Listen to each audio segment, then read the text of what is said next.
turn now to MSNBC contributor Chris Hayes, the Washington editor of The Nation magazine. Chris, good evening.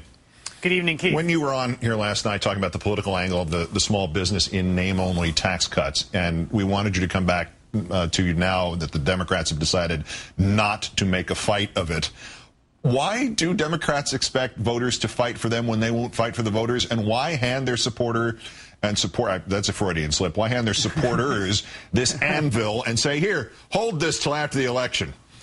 Yeah, I mean, I think it's an idiotic calculation. I mean, we should say that we should be specific about this. I mean, I'm sure that both it looked like the House leadership, Clyburn, certainly Nancy Pelosi, and a lot of Democrats did want to do this. I think the White House wanted to vote on this, and so I think this is a sort of subset of the Democrats, the sort of usual suspects of blue dogs, who didn't want to do this. So we should be specific about exactly who is essentially holding out against this. I mean, I think what happened is in that caucus meeting, you had a critical mass of people who are in seats where they're imperiled say, look, and this was something that someone said to me, that an aide to a Democrat who's got a very stiff challenger. He said, we just want to get out of here without taking any more votes.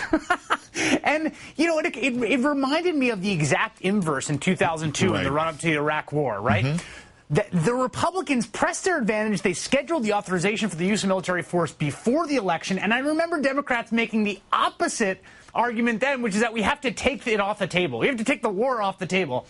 And the point is that you put things on the table to get elected. That's what, that's the way politics works. You give people things that you are standing for. And I think this kind of like defensive crouch just, it's really mind-boggling. We just want to get out of here without taking any more votes. Well, if that's your attitude, they will get out of there without taking any more votes ever in their lives. Yeah, yes, exactly. Boehner said last month that when pressed, he would probably, he didn't say it in these words, but he was essentially saying if pressed, he would cave and vote just for a big hunk of tax cuts for everybody else if that was his only option. Last night, when we did the report on the small business owners that the Republicans claim are left out of the Obama tax cuts, that they include multi-billionaires, some of whom are funding the Republican push for the very same tax cuts. Shouldn't even the most conservative Democrat, the biggest blue dog, love to have this ammunition? It's not just a question of, well, they're a little tentative. They're throwing away some of the best material they've been handed in 40 years. Right. I mean, in politics, right, you're looking for this Venn diagram, which is things that are good policy, the things that you believe in, right, and things that are popular. And a lot of things don't fall in that middle intersection. I mean, we should raise energy. We should raise the price of energy a tremendous amount so we forestall global warming. That's not popular. I understand not wanting to take a vote on that, all right? But this is something that is popular. So what's perverse about this logic is they've already taken a number of unpopular votes. Every one of these incumbents voted for a health care bill that, let's be honest, is not popular right now. So if you go back with the record you have now, why would you not want to take a vote that will be popular as the last thing you do, the last thing that registers in voters' mind? And the only explanation, which is what Howard Fineman was saying and what I've heard as well, is they're scared of the 30-second ads, that no matter what the actual substance of it is, your amazing 12 minutes last night, which I thought was fantastic,